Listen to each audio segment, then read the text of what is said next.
applause for DJ Home Alone. If you enjoyed that mix, all you got to do is follow DJ Home Alone at It's Home Alone. That's pretty quite simple. It's the way it sounds, it's the way it's spelled, Home Alone. And we're celebrating Black History Month. But listen, man, we celebrate Black History every single day. We got a special guest. I feel important right now, HB. We sat down with a few special people in our careers, but this is really special to me. My family comes from a history of attending HBCUs. Right. My grandmother, she went to Southern. My cousin Nia, she went to Grambling. My cousin Shamont, he went to Morris Brown. And my great-grandfather went to school in Tuskegee. So I got this whole history of folks that went to HBCUs. Unfortunately, I went to Hip Hop University, and that's how I ended up here. You went to Hip Hop University too? Yeah. And we've been seeing a lot of attention, rightfully so, being given to HBCUs. Even here at SiriusXM, we got an HBCU channel that's dedicated to HBCUs, Channel 142. If you ever want to check out what we're doing with Channel 142, that's purely dedicated to HBCUs. And Kelly Jackson, Kelly Kincaid, our supervising producer.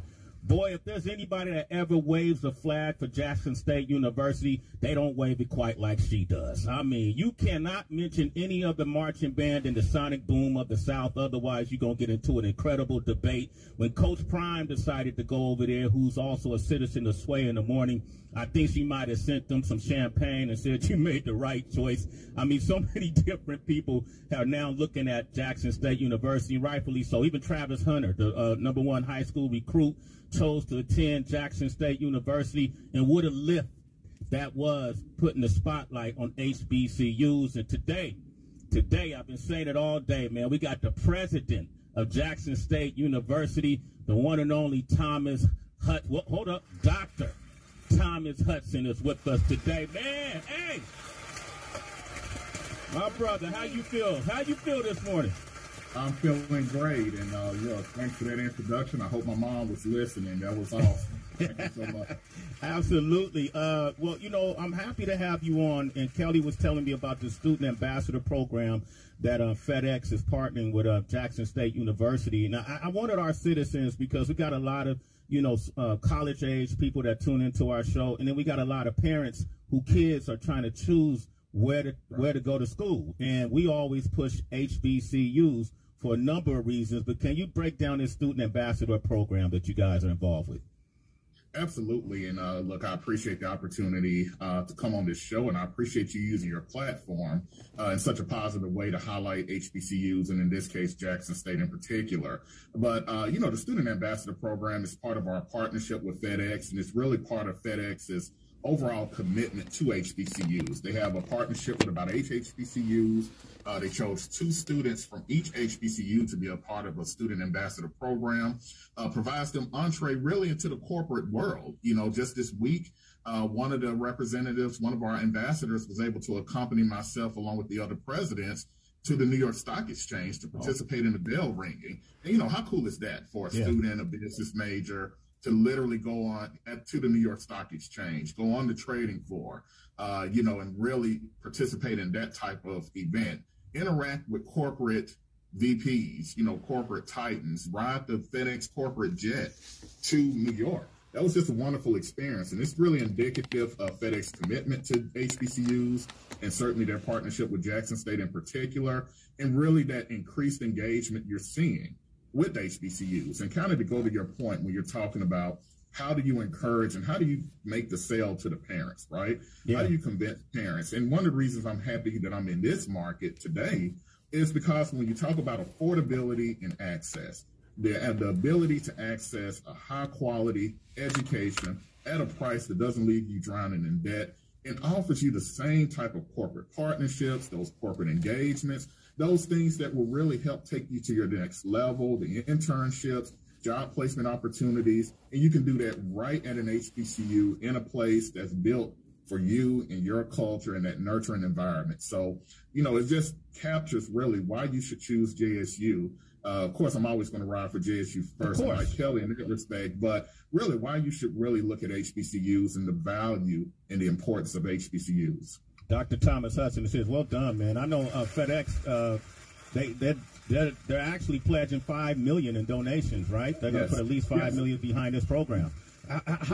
What can $5 million is? I mean, it's a big number, but then again, it's not. What can you do with $5 million? Tell folks why it's beneficial." Well, it's beneficial because it allows you to increase your capacity. So if you're talking about programming for your students, you know, a lot of times we talk about internships, but internships have a cost to them and not all of them are paid. So how can we help our students access these opportunities that would otherwise be locked out to them? Well, most universities don't have funding to help students facilitate internships. These dollars help us do that. Also, these dollars help us increase scholarships, you know, gap funding. We know about your top students who have full rides, and those things are great. But what about that student that $500 is the difference between them completing their studies or them having to go home and sit out a semester? And we know that when it comes to retention, students typically leave school for two reasons. One, campus life, but mainly it's because of dollars. It's rarely because of our students can't keep up academically. It's almost never that reason. It's usually because of financial reasons. And sometimes, Sway, you will be shocked at how little it would take to help our students stay in school. So applying this money for what we call gap funding, we have a gap scholarship fund. And what it does is help us meet your need. And then you look at areas like faculty development. You know, we talk about our students and that wonderful product, but who's teaching them? And how do we continue to promote, develop, and bring on that excellent faculty that'll help teach those students and help produce even more of what these corporations are looking for. One of the things I always ask when I meet with any corporate entity, how can we help you reach your programmatic goals? We know what JSU's goals are, but what are some of your programmatic goals? What are you looking for? Engineers? You're looking for more business management majors? How can we help you meet your programmatic goals, and how can we partner and align in that effort? Man, we got the president of Jackson State University here, Heather. Come on, Dr. Thomas Hudson. And people, listen, I'm opening up these phone lines, 888-742-3345. Like, you know, a lot of folks don't even know what HBCU stand for, you know, and so it's great that we have somebody here to break this down. And Heather, what college did you choose? Okay, I chose a Jesuit institution, and no disrespect to the HBCUs, but I wanted to stay very close to New York City. I wanted to be in the entertainment industry, so it was career-based in that sense. I wanted to be someplace where I could really easily get back and forth to New York City because I was chasing music and hip-hop so much. But Dr. Hudson, thank you so much for joining us today, and the timing couldn't be more perfect with everything for me. Sway and I think a lot of us are from the generation of, you know, get your education. Don't worry about sports. Don't worry about anything else. That's the one thing they can never take away from you. But obviously, sports has become such a big thing. And the timing now, what Sway mentioned, Coach Prime, who's a citizen of Sway in the Morning, and all the attention he has brought to Jackson State in particular, being there on those sidelines. And I would say mentoring those young men as well, and not just being a football coach, but being that big brother, that father figure to a degree. So when you fast forward now with some of them possibly having goals to the NFL, for the NFL, and Coach Prime coming from there, and all the things that's coming out now with the NFL and the hiring tactics and everything, has some of that been part of you guys' conversation yet? Is that kind of like something y'all been talking about with the news that just broke recently with Brian Flores? Well, you know what, that's always, it's always in the backdrop of what's going on, you know, in terms of, you know, our positioning, the HBCU's positioning in the world of sports and of college athletics. For far too long, we've been overlooked.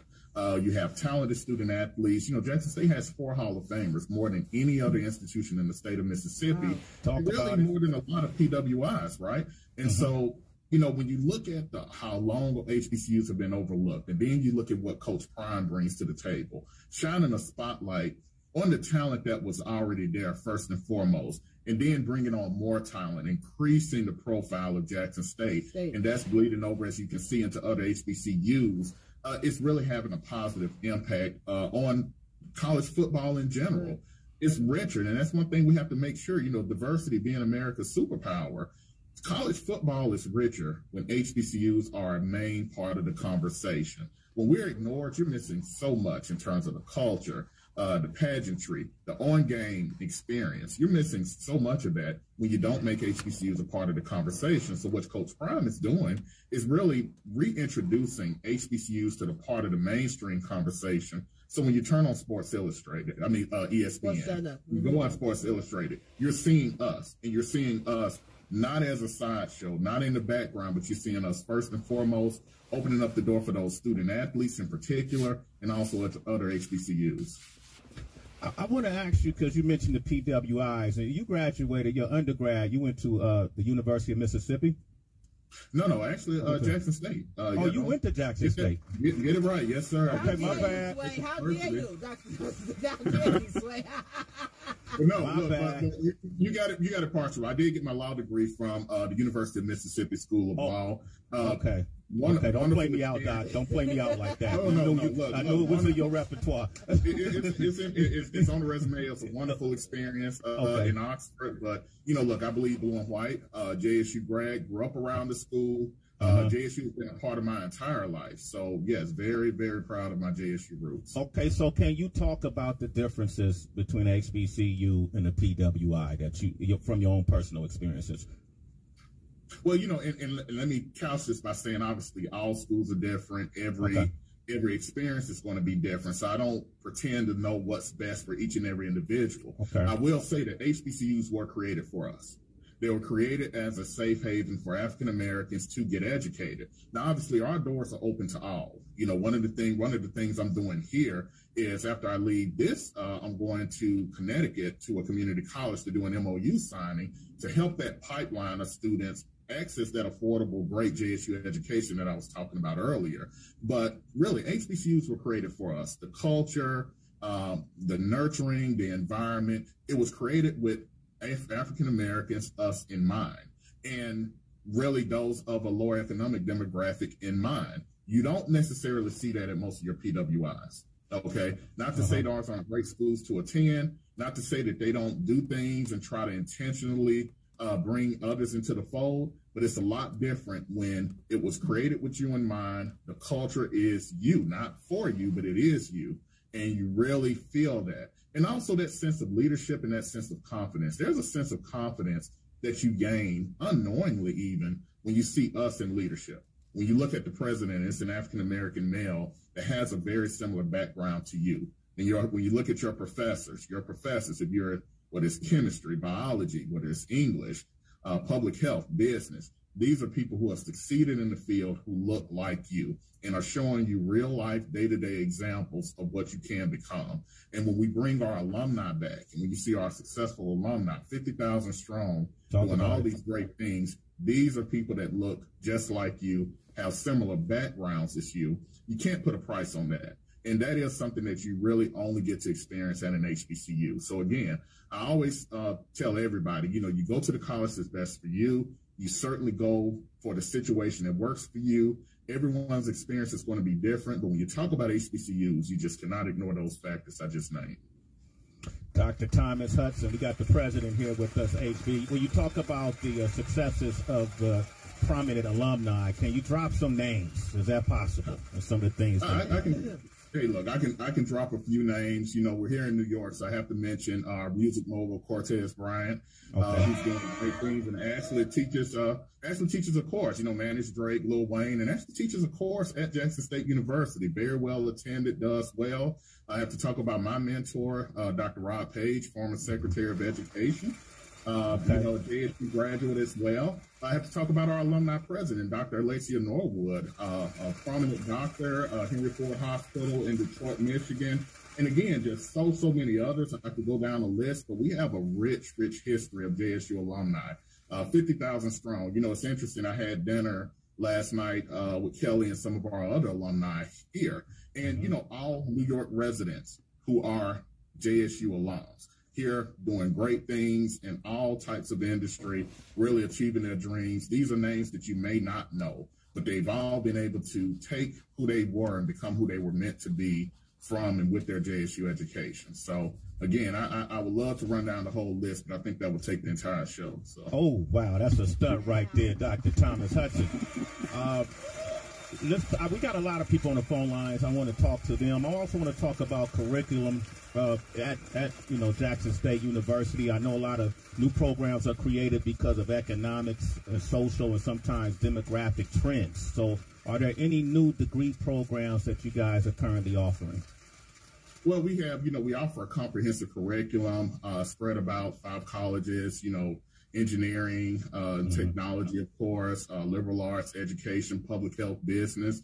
We are looking at rolling out a couple of new programs, actually. Supply chain management is a program we're looking to roll out this coming fall 2022, and really looking to meet the needs. When you look at where Jackson, Mississippi in particular is situated, kind of at that intersection of the South, I-20, I-55, and for those who are familiar with the Southeast, the importance of those 2 interstates, and Jackson State sits at that intersection. So certainly we can become a leader in terms of equity in supply chain management. Same thing with construction.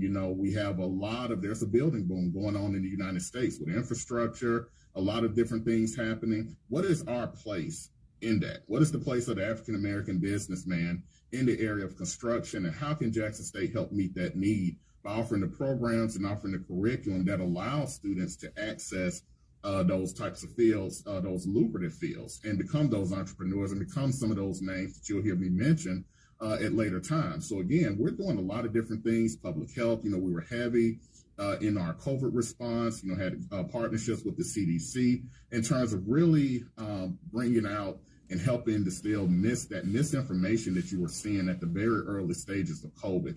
Jackson State was at the forefront of just putting that aside and really helping our community get access to the right information and make the type of choices, the type of healthy choices that'll help us survive this pandemic. So you'll see more and more of that. We're always evolving as it relates to our curriculum, as it relates to our program of study, building on that solid foundation that's been laid for 144 years, but also meeting the needs of today.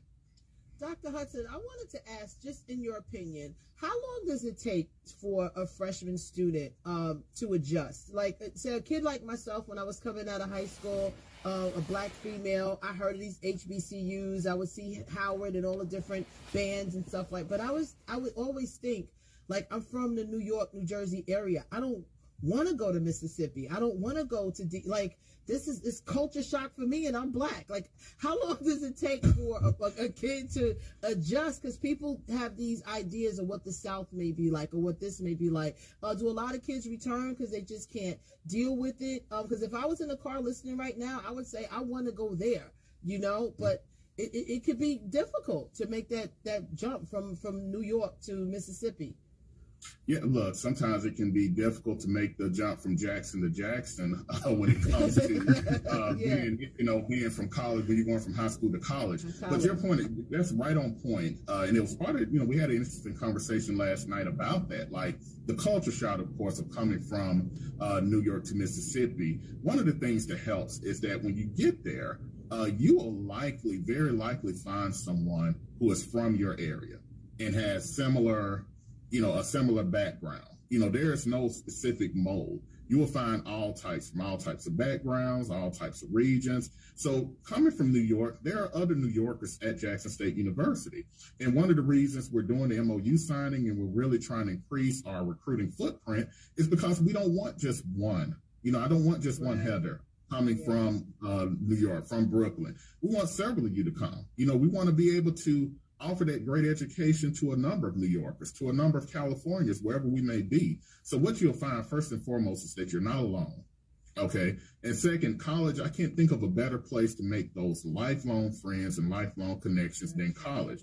You will be surprised at how many people you will meet during orientation for the first time. And those are really your partners, your buddies that'll carry you through help carry through the next 4 years.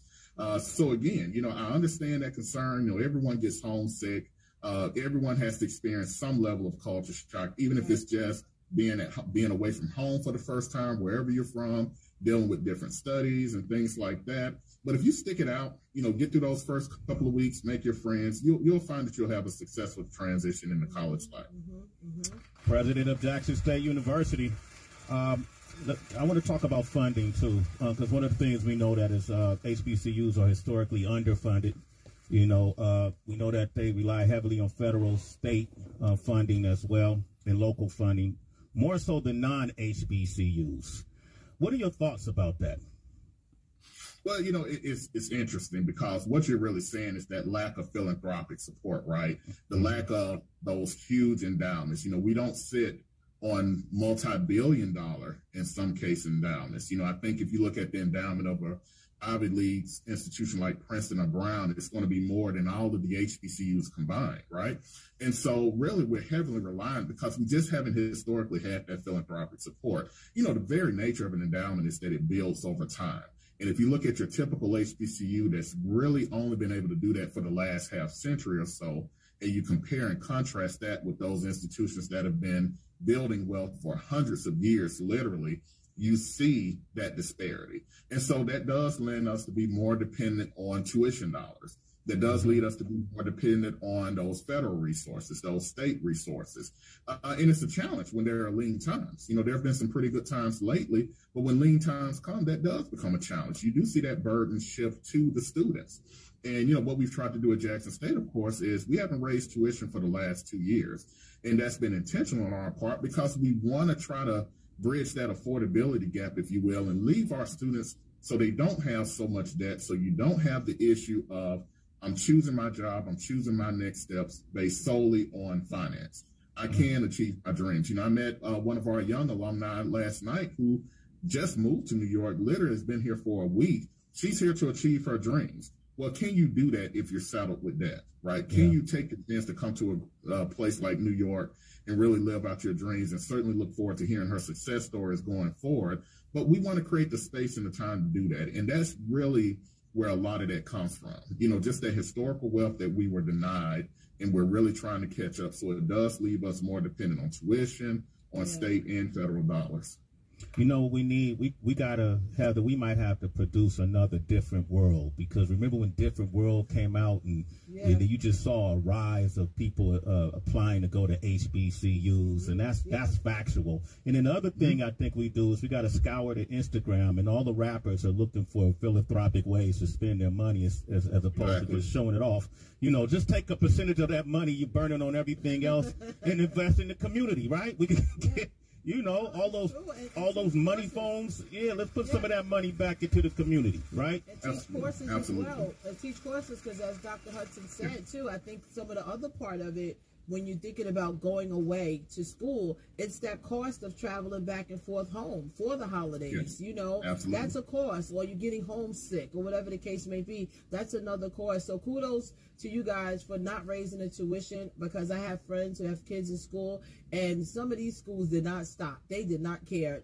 Pandemic, virtual learning, the tuition was still hiked.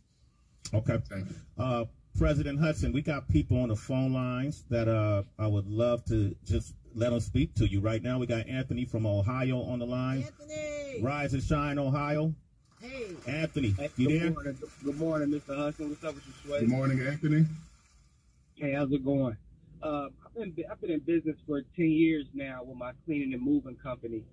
And I started a remodeling business back in May, which kind of took a turn for the worse. Maybe I lost like $175,000 contract on my birthday, and it due to just not having a proper team and the proper staffing as far as on my administrative level. So I was seeing it in different ways. I reached out to a few colleges here around my city to try to find externship programs to build my administrative corporate level.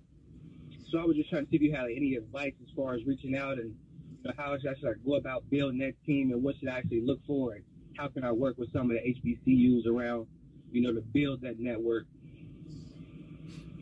Well, that's a great question. And, there's not a day that goes by that I don't get some version of that question. How do we build those corporate relationships with HBCUs? So, kudos to you for even thinking along those lines.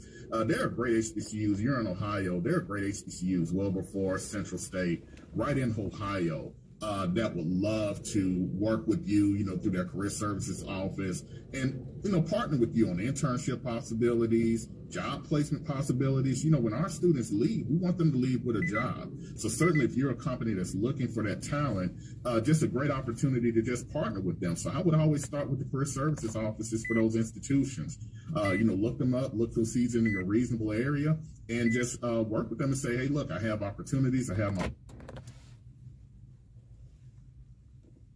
bring more of your students and give them opportunities, be it internships, be it actual job placements. And I'm positive they will be happy to talk with you. We're always looking for opportunities for our students. So that would pretty much be my advice on that. All right. Thanks for your call. You're a citizen. You're a citizen. All right. We got Thomas in Tennessee. Say good morning to President Hudson. Hey, how y'all doing? How you doing, Sway? Great. What it do? Hey, what it do? Dr. Hudson, I'm kind of heartbroken and disappointed. I've been a Tennessee State fan my whole life. My mom went there, my dad went there, and we've been going to the Southern Heritage Classic in Memphis ever since it was born. And yesterday, I found out that you guys pulled out of there, and I just want to know why.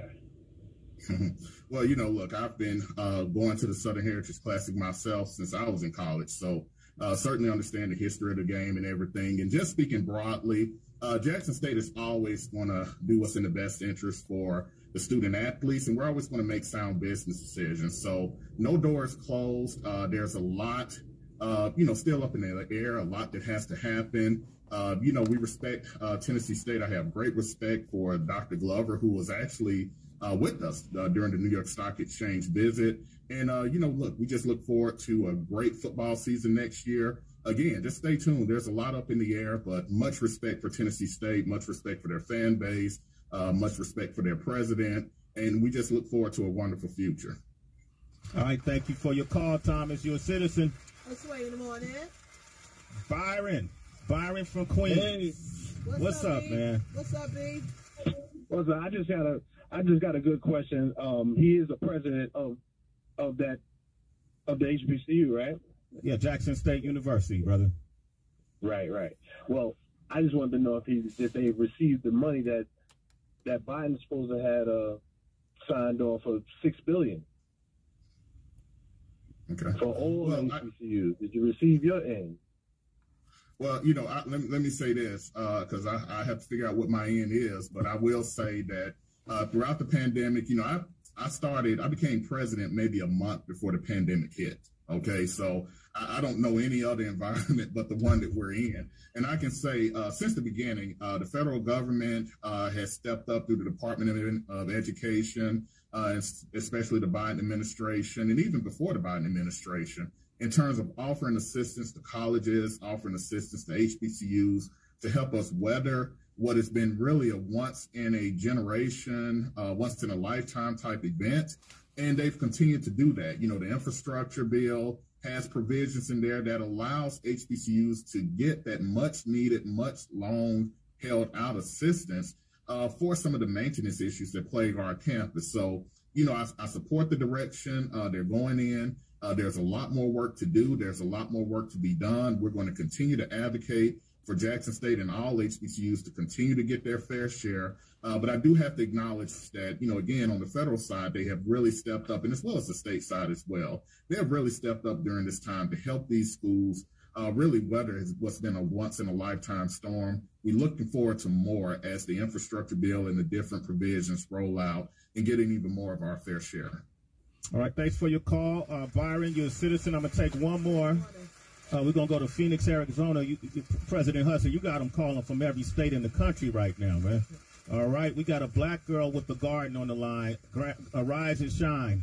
How are you?